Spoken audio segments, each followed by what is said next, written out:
नमस्कार साथियों, आप सभी का प्राइजलेस इंस्टीट्यूट में स्वागत है। साथियों, जैसा कि आपको पता है कि हमारा पूरा देश 76वें गणतंत्र दिवस को सेलिब्रेट कर रहा है मेरे भाई।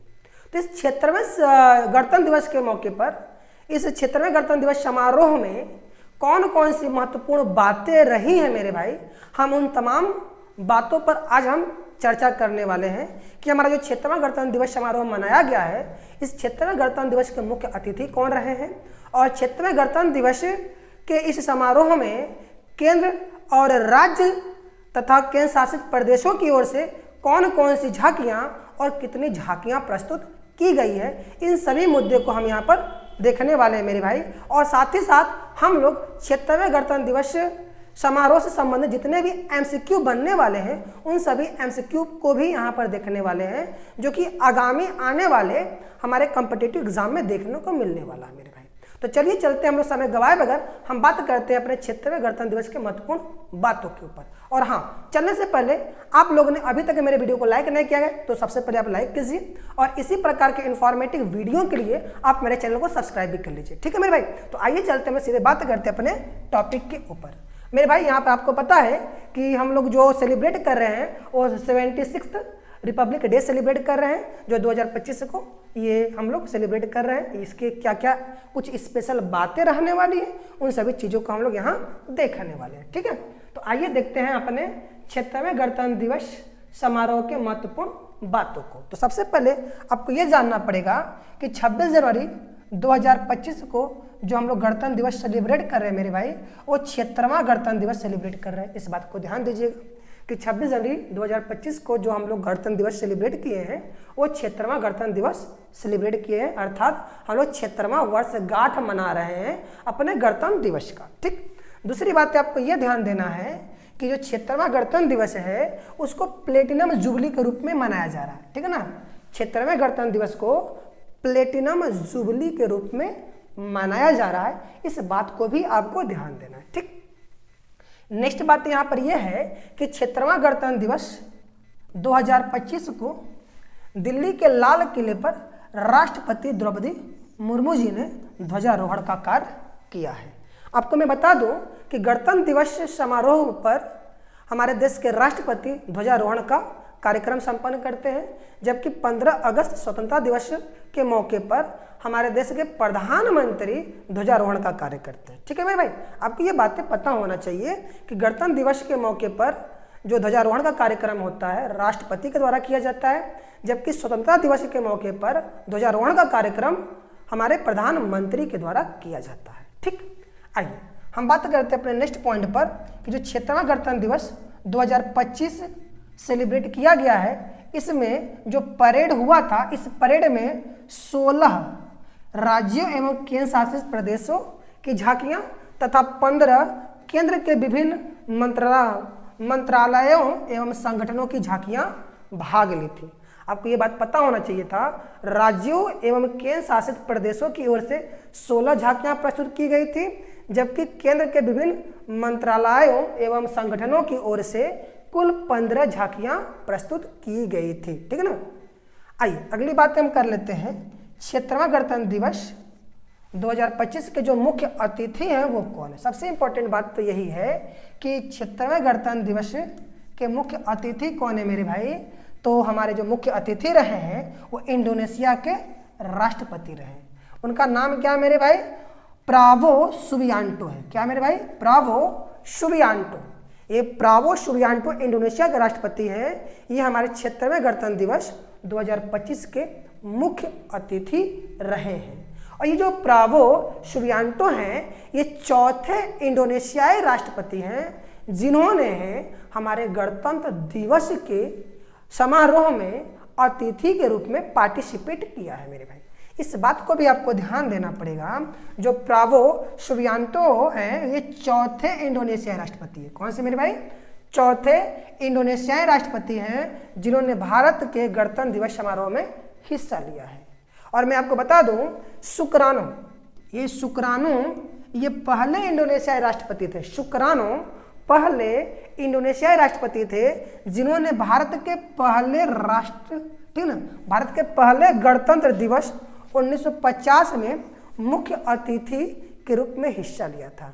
भारत के पहले गणतंत्र दिवस 1950 को जो सेलिब्रेट किया गया था उसके मुख्य अतिथि इंडोनेशिया के राष्ट्रपति सुकरानो थे। यह बात आपको ध्यान देना है, सुकरानो पहले इंडोनेशियाई राष्ट्रपति हैं जिन्होंने भारत के पहले गणतंत्र दिवस समारोह 1950 में हिस्सा लिया था, जबकि प्राबो सुबियांतो जो है ये चौथे इंडोनेशियाई राष्ट्रपति हैं। ठीक, आइए कुछ और भी बातें हैं इसको भी देख लेते हैं मेरे भाई।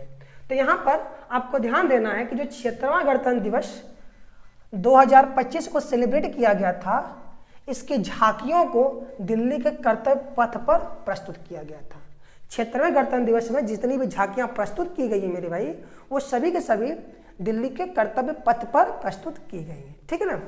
और यहाँ पे सबसे बड़ी बात यहाँ पर यह हो जाती है कि ये जो बिहार है ये 8 वर्ष के बाद क्या कर रहा है, ये गणतंत्र दिवस 76वें गणतंत्र दिवस पर अपनी झांकी को प्रस्तुत कर रहा है। बिहार, ठीक है ना, 8 वर्ष पहले गणतंत्र दिवस पर अपनी झांकी को प्रस्तुत किया था, तब से लेकर अब तक उन्होंने अपनी झांकी गणतंत्र दिवस के मौके पर प्रस्तुत नहीं की थी। लेकिन 76वें गणतंत्र दिवस 2025 के मौके पर बिहार राज्य ने अपनी झांकी को प्रस्तुत किया है। इस पर भी आपको थोड़ा ध्यान देना पड़ेगा। तो यही बात यहाँ कहा गया कि 8 वर्ष बाद 76वें गणतंत्र दिवस समारोह में बिहार राज्य ने अपनी झांकी प्रस्तुत किया है। बिहार राज्य ने 8 वर्ष बाद 76वें गणतंत्र दिवस के मौके पर अपने झांकी को प्रस्तुत किया गया है। ठीक है, प्रस्तुत किया है। और इन्होंने अपनी झांकी में क्या प्रस्तुत किया है इसको भी ध्यान देना है कि बिहार की झांकी में नालंदा विश्वविद्यालय, भगवान बुद्ध तथा घोड़ा कटोरा झील इन तीनों की प्रतिमा को प्रस्तुत किया गया था बिहार राज्य की झांकी के अंदर। ठीक है ना। और साथ ही साथ हम अपने प्यारे उत्तर प्रदेश को भी देख लेते हैं, जो कि ये बहुत इंपॉर्टेंट हो जाता है उत्तर प्रदेश के अंदर होने वाले एग्जाम के लिए। ठीक है ना। तो उत्तर प्रदेश राज्य की जो झांकी है मेरे भाई, इस राज्य की झांकी में समुद्र मंथन से निकलने वाले जो अमृत है और साथ ही साथ महाकुंभ की प्रतिमा को प्रस्तुत किया गया था। इस बात को ध्यान देना है कि उत्तर प्रदेश राज्य की झांकी में समुद्र मंथन और समुद्र मंथन से निकला अमृत तथा महाकुंभ की प्रतिमा को प्रस्तुत किया गया था। ठीक है मेरे भाई। अब थोड़ा सा हम बात कर लेते हैं पीटीआई के रिपोर्ट पर। पीटीआई के रिपोर्ट के अनुसार जो 76वां गणतंत्र दिवस मनाया गया है मेरे भाई, इस 76वें गणतंत्र दिवस में जो कर्तव्य पथ पर विभिन्न प्रकार के मिसाइलों का प्रदर्शन किया गया है, वो मिसाइलें कौन कौन सी इसको भी हमें ध्यान देना है। तो 76वें गणतंत्र दिवस समारोह में कर्तव्य पथ पर ब्रह्मोस, पिनाका, आकाश, MiG-29, सुखोई 30 मिसाइलों के साथ साथ DRDO द्वारा निर्मित प्रलय मिसाइल जो कि सतह से सतह वार करती है मेरे भाई, इन सब का प्रदर्शन किया गया था। और यहाँ पर आपको यह भी ध्यान देना है कि DRDO द्वारा जो झांकी प्रस्तुत की गई थी, DRDO ने अपने झांकी में रक्षा कवच को प्रस्तुत किया था। DRDO ने अपने झांकी में रक्षा कवच को प्रस्तुत किया था मेरे भाई, इसको भी आपको ध्यान देना है। ठीक है ना। तो ये सभी हमारे 76वें गणतंत्र दिवस की महत्वपूर्ण बातें रही हैं। अब हम बात करने वाले हैं 76वें गणतंत्र दिवस 2025 के जो महत्वपूर्ण MCQ बनने वाले हैं मेरे भाई, उस पर हम बात करते हैं। तो ये है हमारा पहला क्वेश्चन आपके समक्ष। देखिए हमारा पहला क्वेश्चन क्या कह रहा है। पहला क्वेश्चन कह रहा है कि 26 जनवरी और 2025 को गणतंत्र दिवस की कौन सी वर्षगांठ मनाई जा रही है। तो मैंने आपको कई बार बता दिया है कि जो 26 जनवरी 2025 को गणतंत्र दिवस सेलिब्रेट किया जा रहा है मेरे भाई, ये 76वां गणतंत्र दिवस सेलिब्रेट किया जा रहा है। इस बात को ध्यान दीजिएगा। आइए चलते अपने नेक्स्ट क्वेश्चन की ओर मेरे भाई। तो मेरा नेक्स्ट क्वेश्चन क्या कह रहा है। नेक्स्ट क्वेश्चन कह रहा है कि गणतंत्र दिवस पर दिल्ली के लाल किले पर झंडा किसके द्वारा फहराया जाता है। तो मेरे भाई गणतंत्र दिवस के मौके पर दिल्ली के लाल किले पर आपको पता है कि राष्ट्रपति के द्वारा झंडा फहराया जाता है। ठीक, आइए चलते हैं नेक्स्ट क्वेश्चन पर। तो मेरा नेक्स्ट क्वेश्चन कह रहा है कि 76वां गणतंत्र दिवस पर दिल्ली के लाल किले पर झंडा किसने फहराया। तो हमारे देश के राष्ट्रपति कौन है मेरे भाई, द्रौपदी मुर्मू जी है। तो द्रौपदी मुर्मू ने हमारे इस 76वें गणतंत्र दिवस समारोह में दिल्ली के लाल किले से झंडा का ध्वजारोहण किया है। ठीक, आइए हम अपने नेक्स्ट क्वेश्चन पे चलते हैं। तो नेक्स्ट क्वेश्चन क्या कह रहा है कि गणतंत्र दिवस समारोह कहाँ आयोजित किया गया है, ठीक है ना। गणतंत्र दिवस समारोह मेरे भाई ये दिल्ली के कर्तव्य पथ पर आयोजित किया गया है। दिल्ली के कर्तव्य पथ पर इसका आयोजन हुआ है, इस बात को ध्यान दीजिएगा, ठीक। आइए चलते हैं नेक्स्ट क्वेश्चन की ओर मेरे भाई। तो नेक्स्ट क्वेश्चन क्या कह रहा है बच्चा, कह रहा कि 76वें गणतंत्र दिवस समारोह के जो मुख्य अतिथि हैं वो कौन थे। 76वें गणतंत्र दिवस समारोह के मुख्य अतिथि कौन थे मेरे भाई। तो मैंने आपको बताया है इंडोनेशिया के राष्ट्रपति, ठीक है ना, प्राबोवो सुबियांटो, ठीक है ना, प्राबोवो सुबियांटो, ठीक है ना, प्राबोवो सुबियांटो इंडोनेशिया के राष्ट्रपति हैं। ये हमारे मुख्य अतिथि के रूप में पार्टिसिपेट किए थे हमारे 76वें गणतंत्र दिवस के समारोह में, ठीक है ना। आइए चलते हैं अपने नेक्स्ट क्वेश्चन पर। तो नेक्स्ट क्वेश्चन क्या कह रहा है कि जो प्राबोवो सुबियांटो ये कौन से इंडोनेशियाई राष्ट्रपति हैं जिन्होंने भारत के गणतंत्र दिवस समारोह में हिस्सा लिया था मेरे भाई। तो मैंने आपको बताया जो प्राबोवो सुबियांटो है ये चौथे नंबर के क्या है, इंडोनेशियाई राष्ट्रपति हैं जिन्होंने भारत के गणतंत्र दिवस समारोह में हिस्सा लिया था। और मैंने आपको बताया था कि जो हमारा 26 जनवरी 1950 प्रथम गणतंत्र दिवस मनाया गया था, प्रथम गणतंत्र दिवस मनाया गया था, ठीक ना। इस प्रथम गणतंत्र दिवस के जो मुख्य अतिथि रहे हैं, मुख्य अतिथि रहे मेरे भाई, ये कौन रहे हैं, ये भी इंडोनेशिया के राष्ट्रपति रहे हैं, इंडोनेशिया के राष्ट्रपति,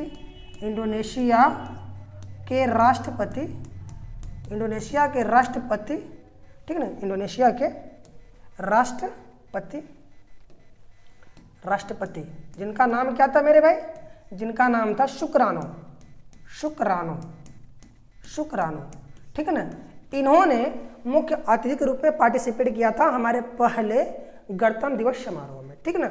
और जबकि ये जो आपके प्राबोवो सुबियांटो है ये चौथे नंबर के इंडोनेशियाई राष्ट्रपति हैं, ठीक। आइए चलते अपने नेक्स्ट क्वेश्चन पर मेरे भाई। तो मेरा नेक्स्ट क्वेश्चन क्या कह रहा है, नेक्स्ट क्वेश्चन कह रहा है भारत ने अपना पहला गणतंत्र दिवस कब मनाया था। भारत ने अपना पहला गणतंत्र दिवस कब मनाया था मेरे भाई। भारत ने अपना पहला गणतंत्र दिवस 26 जनवरी 1950 को मनाया था, क्योंकि इसी दिन पूरे भारत में संविधान को लागू कर भारत को एक संपूर्ण गणतंत्र और लोकतांत्रिक राज्य बना दिया गया था। तब से लेकर अब तक हम लोग इस दिन को गणतंत्र दिवस के रूप में मनाते आ रहे हैं मेरे भाई, ठीक है। आइए चलते अपने नेक्स्ट क्वेश्चन को देखते हैं कि मेरा नेक्स्ट क्वेश्चन क्या है। तो मेरे भाई मेरा नेक्स्ट क्वेश्चन क्या कह रहा है, भारत के पहले गणतंत्र दिवस समारोह जो 26 जनवरी 1950 को आयोजित किया गया था, इसके मुख्य अतिथि कौन थे मेरे भाई। तो मैंने अभी आपको बताया है इंडोनेशिया के राष्ट्रपति थे, जिनका नाम क्या था मेरे भाई, शुक्रानो था। इस बात को ध्यान दीजिएगा, इंडोनेशिया के राष्ट्रपति शुक्रानो, ठीक है ना, शुक्रानो, ठीक। आइए चलते हैं नेक्स्ट क्वेश्चन की ओर मेरे भाई। तो नेक्स्ट क्वेश्चन क्या कह रहा है, नेक्स्ट क्वेश्चन कह रहा है कि 76वें गणतंत्र दिवस समारोह में राज्यों एवं केंद्र शासित प्रदेशों की ओर से कितने झांकियां प्रस्तुत किया गया था।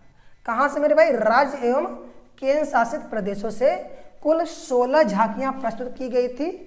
इस बात को ध्यान दीजिएगा, जबकि केंद्र के विभिन्न मंत्रालय एवं संगठन की ओर से 15 झांकियां प्रस्तुत किया गया था। राज्यों एवं केंद्र शासित प्रदेश की ओर से 16 झांकी और केंद्र के विभिन्न मंत्रालय और संगठन की ओर से 15 झांकी प्रस्तुत किया गया था, मैंने अभी आपको बताया था, ठीक है ना। तो आइए चलते हैं नेक्स्ट क्वेश्चन पर। तो नेक्स्ट क्वेश्चन क्या कर रहा बच्चा, नेक्स्ट क्वेश्चन कह रहा है कि 76वें गणतंत्र दिवस 2025 समारोह में केंद्र के विभिन्न मंत्रालय एवं संगठनों की ओर से कितनी झांकियां प्रस्तुत किया गया था मेरे भाई। तो मैंने अभी आपको बताया है कि केंद्र के विभिन्न मंत्रालय एवं संगठन की ओर से कुल 15 झांकियों को प्रस्तुत किया गया था, ठीक। आइए चलते हम लोग अपने नेक्स्ट क्वेश्चन की ओर मेरे भाई। तो नेक्स्ट क्वेश्चन क्या कह रहा है, कह रहा कि 76वां गणतंत्र दिवस 2025 समारोह में DRDO ने अपनी झांकी में किसको प्रस्तुत किया था मेरे भाई। तो DRDO ने अपने झांकी में रक्षा कवच को प्रस्तुत किया था, ठीक है ना मेरे भाई, रक्षा कवच को प्रस्तुत किया था डीआरडीओ ने अपने झांकी के अंदर। ठीक है, आइए चलते हैं नेक्स्ट क्वेश्चन की ओर मेरे भाई। तो नेक्स्ट क्वेश्चन क्या कर रहा बच्चा, नेक्स्ट क्वेश्चन कह रहा है कि भारत कब एक गणतंत्र राज्य बना था। भारत कब एक गणतंत्र राज्य बना था मेरे भाई, इसको आपको ध्यान देना है। तो भारत कब एक गणतंत्र राज्य बना था मेरे भाई, 26 जनवरी 1950 को। ठीक है ना, 26 जनवरी 1950 को भारत एक गणतंत्र राज्य बना था मेरे भाई। ठीक, आइए चलते हैं अपने नेक्स्ट क्वेश्चन की ओर। तो नेक्स्ट क्वेश्चन क्या कर रहा बच्चा, नेक्स्ट क्वेश्चन कह रहा है कि भारत के राष्ट्र ध्वज को बनाने के लिए किस सामग्री का प्रयोग किया जाता है। भारत के राष्ट्रीय ध्वज को बनाने के लिए किस सामग्री का प्रयोग किया जाता है, कॉटन, खादी बंटन, ठीक है ना, यानी खादी का कपड़ा, या पॉलिस्टर, या उपयुक्त सभी। तो मेरे भाई इस समय हम लोग पॉलिस्टर का भी झंडा बना रहे हैं, खादी का भी झंडा बना रहे हैं और कॉटन का भी झंडा बनाया जा रहा है। पहले पॉलिस्टर की अनुमति नहीं थी, पॉलिस्टर का पहले तिरंगा झंडा नहीं बनाया जाता था, केवल कॉटन और खादी का ही तिरंगा झंडा बनाना पड़ता था। लेकिन इसमें क्या था कि अब इसके अंदर संशोधन करके, ठीक है ना, 2021 में संशोधन किया गया है और तब से लेकर अब तक पॉलिस्टर से भी झंडा बनाया जाने लगा है मेरे भाई। ठीक है ना, तो इस बात को ध्यान दीजिएगा। तो यानी कि हम लोग यहाँ तीनों से झंडा बना रहे हैं इस समय। ठीक, आइए आगे चलते हैं। नेक्स्ट क्वेश्चन क्या कह रहा है कि राष्ट्रीय झंडा दिवस कब मनाया जाता है। राष्ट्रीय झंडा दिवस कब मनाया जाता है, 26 जनवरी, 15 अगस्त, 26 नवंबर या 22 जुलाई। तो मेरे भाई राष्ट्रीय झंडा दिवस 22 जुलाई को मनाया जाता है। प्रत्येक वर्ष 22 जुलाई को राष्ट्रीय झंडा दिवस के रूप में मनाया जाता है। अब बात ये होता है कि सर 22 जुलाई को राष्ट्रीय झंडा दिवस क्यों मनाया जाता है। तो मेरे भाई मैं आपको बता दूं कि 22 जुलाई 1947 1947 को संविधान सभा ने ठीक है ना तिरंगा झंडा को अपनाया था। ठीक है ना, अपनाया था। ठीक है ना, तब से लेकर अब तक 22 जुलाई को क्या किया जा रहा है, झंडा दिवस के रूप में मनाया जाता है, क्योंकि 22 जुलाई के दिन ही संविधान सभा के द्वारा झंडे को अपना लिया गया था। ठीक है ना, तब से 22 जुलाई के दिन हम लोग झंडा दिवस के रूप में मनाते हैं। ठीक, आइए चलते अपने नेक्स्ट क्वेश्चन की ओर मेरे भाई। तो मेरा नेक्स्ट क्वेश्चन क्या करा कि भारत का झंडा गीत किसने लिखा था। भारत का झंडा गीत किसने लिखा था, रविन्द्रनाथ टैगोर, बंकिम चंद्र चटर्जी, या बंकिम चंद्र चट्टोपाध्याय, या श्यामलाल गुप्त पार्षद। तो मेरे भाई ये झंडा गीत क्या होता, पहले तो आप ये बताओ, ये झंडा गीत क्या होता है, पहले तो आप ये बताओ कि ये झंडा गीत क्या होता है। तो मेरे भाई जो झंडा गीत होता है वो आपका झंडा ऊंचा रहे हमारा, झंडा ऊंचा रहे हमारा, आपने सुना होगा, यही हमारा झंडा गीत है मेरे भाई। ये झंडा गीत के राइटर कौन है आपसे ये पूछा गया है। तो मेरे भाई जो झंडा गीत है उसके राइटर है श्यामलाल गुप्त पार्षद, श्यामलाल गुप्त पार्षद है। ठीक है मेरे भाई, ये झंडा गीत के राइटर है। आइए चलते अपने नेक्स्ट क्वेश्चन की ओर मेरे भाई। तो मेरा नेक्स्ट क्वेश्चन क्या करा, राष्ट्रीय गीत जनगण मन को संविधान सभा ने कब अपनाया था मेरे भाई। तो राष्ट्रीय गान जनगण मन, राष्ट्रीय गान जनगण मन को संविधान सभा ने कब अपनाया था मेरे भाई।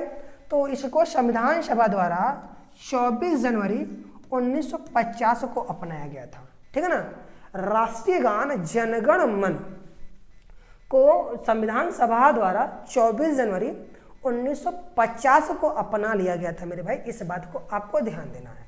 आइए थोड़ा सा हम इस राष्ट्रीय गान के ऊपर थोड़ा सा और डिटेल से जानकारी दे देते हैं आपको कि इस राष्ट्रीय गान का जो थोड़ा सा इम्पोर्टेंट वो क्या क्या है। तो पहले चीज़ तो आपको ये पता होना चाहिए, जो भारत का राष्ट्रीय गान है जनगण मन, इसके जो रचयिता है वो रविन्द्रनाथ टैगोर जी हैं। ठीक है ना। रविन्द्रनाथ टैगोर ने ही इस राष्ट्रीय गान जनगण मन को अंग्रेजी में अनुवाद किया था। रविन्द्रनाथ टैगोर ने ही राष्ट्रीय गान जनगण मन को अंग्रेजी में अनुवाद किया था और इसको मॉर्निंग सॉन्ग ऑफ इंडिया के नाम से भी जाना जाता है। ठीक है ना, मॉर्निंग सॉन्ग ऑफ इंडिया के नाम से भी हम अपने राष्ट्रीय गान जनगण मनगण को जानते हैं। ठीक है मेरे भाई, इस बात को आपको ध्यान देना है। और इसमें सबसे बड़ी बात यहाँ पर यह है कि जो राष्ट्रीय गान हमारा जनगण मन है, इसको पहली बार कब गाया गया था मेरे भाई? तो इसको पहली बार 27 दिसंबर 1911 कांग्रेस के कलकत्ता अधिवेशन में गाया गया था। ठीक है मेरे भाई, पहली बार जनगण मनगण को आपको 27 दिसंबर 1911 में कांग्रेस के कलकत्ता अधिवेशन में गाया गया था। ये बातें आपको पता होना चाहिए क्योंकि बहुत इंपॉर्टेंट बातें हो जाता है। और यहाँ पर नेक्स्ट बात आपको ये पता होना चाहिए कि जो राष्ट्रीय गान जनगण मन है, इसको संविधान सभा के द्वारा 24 जनवरी 1950 को अपनाया गया था और इसी दिन राष्ट्रीय गीत वंदे मातरम को, ठीक है ना, राष्ट्रीय गीत वंदे मातरम को भी संविधान सभा के द्वारा अपना लिया गया था। 24 जनवरी 1950 को राष्ट्रीय गान तथा राष्ट्रीय गीत दोनों को संविधान सभा के द्वारा अपनाया गया था, जबकि भारतीय झंडा तिरंगा को 22 जुलाई 1947 को अपनाया गया था। यह बात आपको पता होना चाहिए। ठीक, आइए चलते हैं अपने नेक्स्ट क्वेश्चन की ओर बात करते हैं। तो मेरे भाई, मेरा नेक्स्ट क्वेश्चन क्या कह रहा है कि भारत के राष्ट्रीय गान को अंग्रेजी में अनुवाद किसने किया था मेरे भाई? तो मैंने अभी आपको बताया कि भारत का जो राष्ट्रीय गान है उसको अंग्रेजी में अनुवाद रविन्द्रनाथ टैगोर जी ने ही किया था और इसको किस नाम से जानते हैं? मॉर्निंग, ठीक है ना, मॉर्निंग सॉन्ग ऑफ इंडिया। ठीक है ना, morning song of India, morning song of India के नाम से अंग्रेजी में इसको जाना जाता है। ठीक है, आइए चलते हैं नेक्स्ट क्वेश्चन की ओर। तो मेरे भाई, मेरा नेक्स्ट क्वेश्चन क्या कह रहा है कि बाघ से पूर्व, ठीक है ना, बाघ से पूर्व भारत का राष्ट्रीय पशु कौन था? बाघ से पहले, अभी तो भारत का राष्ट्रीय पशु बाघ है मेरे भाई ना, तो बाघ से पहले भारत का राष्ट्रीय पशु कौन था? इसमें 4 ऑप्शन है, गाय, गैंडा, हिरन या सिंह। सिंह मतलब शेर। ठीक है मेरे भाई, तो बाघ से पहले भारत का जो राष्ट्रीय पशु है वो शेर को माना जाता था। ठीक है ना, शेर को माना जाता था। और ये जो बाघ आया है, ठीक है ना, बाघ राष्ट्रीय पशु के रूप में कब से जाना जा रहा है मेरे भाई? 1973 से। 1973 में भारत के अंदर बाघ के संरक्षण के लिए एक प्रोजेक्ट चलाया गया था जिसका नाम था प्रोजेक्ट टाइगर। प्रोजेक्ट टाइगर, ठीक है ना, प्रोजेक्ट टाइगर। ठीक है ना, भारत में 1973 में इस बाघों के संरक्षण के लिए प्रोजेक्ट टाइगर चलाया गया था। तभी से इस बाघ को, ठीक है, तभी से बाघ को राष्ट्रीय पशु घोषित किया गया है। ठीक है ना, घोषित किया गया है। इस बात को भी आपको ध्यान देना मेरे भाई। ठीक है ना, बाघ को राष्ट्रीय पशु कब से घोषित किया गया है? 1973 से। ठीक है ना, इससे पहले शेर हमारे देश का राष्ट्रीय पशु हुआ करता था। ठीक, आइए बात करते हैं अपने नेक्स्ट क्वेश्चन की ओर। तो मेरे भाई, मेरा नेक्स्ट क्वेश्चन क्या कह रहा है कि जो बाघ है, बाघ को भारत का राष्ट्रीय पशु कब घोषित किया गया था? तो मेरे भाई, मैंने अभी आपको बताया 1973 से। ठीक है ना, 1973 से। ठीक, आइए चलते हैं नेक्स्ट क्वेश्चन की ओर। तो मेरे भाई, मेरा नेक्स्ट क्वेश्चन क्या कह रहा है कि भारत के राष्ट्रीय पशु बाघ का वैज्ञानिक नाम क्या है? तो मेरे भाई, बाघ का जो वैज्ञानिक नाम है वो पैंथेरा टाइग्रिस होता है। ठीक है ना, बाघ का वैज्ञानिक नाम पैंथेरा टाइग्रिस होता है। ठीक है बच्चा, इस बात को ध्यान दीजिए। आइए चलते हैं हम अपने नेक्स्ट क्वेश्चन की ओर मेरे भाई। तो मेरा नेक्स्ट क्वेश्चन क्या कह रहा है कि भारत में कितने राष्ट्रीय अवकाश मनाए जाते हैं? भारत में कितने राष्ट्रीय अवकाश मनाए जाते हैं? 1, 2, 3 या 4? तो मेरे भाई, भारत में कुल 3 राष्ट्रीय अवकाश मनाए जाते हैं। पहला आपका 26 जनवरी, दूसरा आपका 15 अगस्त और तीसरा आपका 2 अक्टूबर। ठीक है ना, गांधी जयंती। 2 अक्टूबर गांधी जयंती, ठीक ना। ये 3 के 3 हमारे राष्ट्रीय अवकाश हैं, इस बात को भी आपको ध्यान देना। आइए चलते अपने नेक्स्ट क्वेश्चन की ओर मेरे भाई, ठीक। तो मेरा नेक्स्ट क्वेश्चन क्या कह रहा है कि यह कथन किसका है कि एक ध्वज या झंडा न सिर्फ हमारी स्वतंत्रता है बल्कि सभी लोगों की स्वतंत्रता का प्रतीक है। ये बात किसने कहा था? सुभाष चंद्र बोस ने कहा था, महात्मा गांधी ने कहा था, जवाहरलाल नेहरू ने कहा था, या फिर चंद्रशेखर आजाद जी ने कहा था? तो मेरे भाई एक ध्वज, ठीक ना, न सिर्फ हमारी स्वतंत्रता है बल्कि सभी लोगों की स्वतंत्रता का प्रतीक है, यह कथन जवाहरलाल नेहरू जी का है, ठीक है ना। यह कथन किसका मेरे भाई? जवाहरलाल नेहरू जी का है, इस बात को भी आपको ध्यान देना है। आइए चलते अपने नेक्स्ट क्वेश्चन की ओर मेरे भाई। नेक्स्ट क्वेश्चन क्या कह रहा है कि भारत के राष्ट्रीय ध्वज की लंबाई और चौड़ाई का अनुपात क्या होता है? तो आपको पता है जो भारत का राष्ट्रीय ध्वज है मेरे भाई, आपको पता है भारत का जो राष्ट्रीय ध्वज है वो कैसा होता है बच्चा? भारत का राष्ट्रीय ध्वज कैसा होता है आपको पता है? भारत का राष्ट्रीय ध्वज कैसा होता है? ठीक, भारत का राष्ट्रीय ध्वज कैसा होता है बच्चा? तो भारत का राष्ट्रीय ध्वज आपको पता है कुछ इस टाइप से होता है। भारत का राष्ट्रीय ध्वज कुछ इस टाइप से होता है, ठीक बच्चा। भारत का राष्ट्रीय ध्वज कुछ इस टाइप से होता है, ठीक, कुछ इस टाइप से होता है। तो यहाँ पर पूछा गया है इस राष्ट्रीय ध्वज की लंबाई और चौड़ाई का अनुपात। लंबाई और चौड़ाई का अनुपात क्या होता है मेरे भाई? तो लंबाई और चौड़ाई का अनुपात होता है बच्चा 3:2। अगर यही चौड़ाई और लंबाई की बात बोलता तो 2:3 बताते, ठीक है ना, क्योंकि लंबाई और चौड़ाई, तो लंबाई अधिक होती है चौड़ाई कम होती है, इसलिए 3:2 अनुपात होता है हमारे ध्वज की लंबाई और चौड़ाई का अनुपात, ठीक। आइए चलते हैं नेक्स्ट क्वेश्चन करें मेरे भाई। तो नेक्स्ट क्वेश्चन क्या कह रहा है कि ये जो तिरंगा झंडा है, इस तिरंगे झंडे में चरखे के स्थान पर चक्र कब अस्तित्व में आया था? तो मेरे भाई मैं आपको बता दूं कि जब हमारे जो तिरंगा झंडा है, जब ये तिरंगा झंडा अपनाया गया था देशवासियों के द्वारा, तो सबसे पहले यहाँ चक्र नहीं हुआ करता था, यहाँ चरखा हुआ करता था, ठीक है ना। तो चरखे के बाद में चक्र को अपनाया गया था। तो वही क्वेश्चन कहा जा रहा है कि तिरंगे झंडे में चरखे के स्थान पर चक्र कब अस्तित्व में आया था मेरे भाई? तो चरखे की जगह पर चरखे की जगह पर जो हमारा चक्र है वो 1947 में अस्तित्व में आया था, यानी कि 1947 से पहले हमारे तिरंगे झंडे में चरखे के स्थान पर चक्र के स्थान पर चरखा हुआ करता था। लेकिन 47 से अब तक क्या है मेरे भाई? चक्र को देखते होंगे आप लोग, ठीक। आइए चलते हैं नेक्स्ट क्वेश्चन की ओर मेरे भाई। तो मेरा नेक्स्ट क्वेश्चन क्या कर रहा है कि भारत के वर्तमान राष्ट्रीय ध्वज तिरंगा को संविधान सभा के द्वारा कब अपनाया गया था मेरे भाई? तो मैंने आपको पिछले ही क्वेश्चन में सब कुछ डिटेल क्लियर करा दिया है कि जो राष्ट्रीय ध्वज तिरंगा मेरे भाई, इसको संविधान सभा के द्वारा कब अपनाया गया था? तो इसको 22 जुलाई 1947 को 22 जुलाई 1947 को राष्ट्रीय ध्वज को संविधान सभा के द्वारा अपना लिया गया था। आइए चलते हैं नेक्स्ट क्वेश्चन की ओर मेरे भाई। तो नेक्स्ट क्वेश्चन क्या कह रहा है कि ये जो राष्ट्रीय ध्वज तिरंगा है, इसका डिजाइन किसने तैयार किया था? इसका डिजाइन किसने तैयार किया था मेरे भाई? तो तिरंगे झंडे का डिजाइन किसने तैयार किया था? रविन्द्रनाथ टैगोर ने, बंकिम चंद्र चट्टोपाध्याय ने, पिंगली वेंकैया ने, या अरविंद घोष ने? तो तिरंगे झंडे का जो डिजाइन का जो श्रेय है मेरे भाई, वो पिंगली वेंकैया को जाता है, ठीक है ना।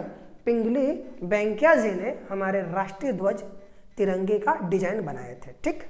आइए चलते अपने नेक्स्ट क्वेश्चन की ओर मेरे भाई। तो मेरा नेक्स्ट क्वेश्चन क्या कर रहा है कि राजपथ पर पहली बार, ठीक ना, राजपथ पर पहली बार परेड कब आयोजित किया गया था? राजपथ पर परेड पहली बार कब आयोजित किया गया था मेरे भाई? तो राजपथ पर परेड पहली बार 1955 में आयोजित किया गया था। कब मेरे बच्चा? 1955 में, ठीक ना। पहली बार 1955 में आयोजित किया गया था। तब से लेकर अब तक सभी के सभी हमारे राष्ट्र परेड जो होते हैं गणतंत्र दिवस या 15 अगस्त के मौके पर, वो सभी सब हमारे राजपथ पर ही होते हैं। ठीक बच्चा, आइए बात करते हैं अपने नेक्स्ट क्वेश्चन की ओर। तो मेरे भाई मेरा नेक्स्ट क्वेश्चन क्या कह रहा है कि जो पहला गणतंत्र दिवस है, ठीक है ना, पहला गणतंत्र दिवस समारोह कहाँ आयोजित किया गया था? पहला गणतंत्र दिवस समारोह कहाँ आयोजित किया गया था मेरे भाई? तो पहला गणतंत्र दिवस मेरे भाई दिल्ली के इरविन स्टेडियम में आयोजित किया गया था। ठीक है ना, दिल्ली के इरविन स्टेडियम में। ठीक, आइए चलते अपने नेक्स्ट क्वेश्चन पर।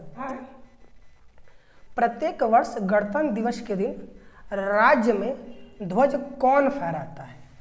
तो मेरे भाई गणतंत्र दिवस के मौके पर राज्य में ध्वज कौन फहराता है? तो मेरे भाई गणतंत्र दिवस के मौके पर केंद्र में जो काम राष्ट्रपति का होता है, राज्य के अंदर वही काम हमारे राज्यपाल का होता है। तो जब केंद्र में गणतंत्र दिवस के मौके पर राष्ट्रपति ध्वजारोहण कर रहा है तो राज्य के अंदर राज्यपाल करेगा, जबकि 15 अगस्त के दिन केंद्र के अंदर प्रधानमंत्री ध्वजारोहण करते हैं तो राज्य के अंदर मुख्यमंत्री जी ध्वजारोहण का कार्य करते हैं। तो इस तरीके से आई होप आपने अपने आंसर तक पहुंच गए होंगे। ठीक है ना, तो यानी कि राज्य के अंदर गणतंत्र दिवस के मौके पर राज्यपाल झंडा फहराते हैं। ठीक बच्चा, आइए चलते हैं नेक्स्ट क्वेश्चन की ओर। तो मेरा नेक्स्ट क्वेश्चन क्या कह रहा है कि प्रत्येक वर्ष गणतंत्र दिवस परेड पर, ठीक है ना, प्रत्येक वर्ष गणतंत्र दिवस परेड पर मार्च पास्ट का नेतृत्व कौन सी सैन्य टुकड़ी करती है? ठीक है ना, मार्च पास्ट का नेतृत्व कौन सी सैन्य टुकड़ी करती है मेरे भाई? तो मार्च पास्ट का जो नेतृत्व है ये पैदल सेना करती है। ठीक है ना मेरे भाई, पैदल सेना मार्च पास्ट करती है, इस बात को आपको पता होना चाहिए। आइए चलते हैं अपने नेक्स्ट क्वेश्चन की ओर मेरे भाई। तो आज के लिए केवल इतना ही था मेरे भाई। ठीक है ना, आई होप आपको ये वीडियो पसंद आया होगा। अगर आपको ये वीडियो जरा भी पसंद आ रहा है मेरे भाई, सो प्लीज़ आप लाइक कीजिए और इसी प्रकार के इन्फॉर्मेटिव वीडियो के लिए आप मेरे चैनल से जुड़ सकते हैं मेरे भाई। तब तक के लिए थैंक यू, धन्यवाद। मिलते हैं अपने नेक्स्ट वीडियो में एक नए इन्फॉर्मेटिव टॉपिक के साथ मेरे भाई। तब तक के लिए जय हिंद, जय भारत।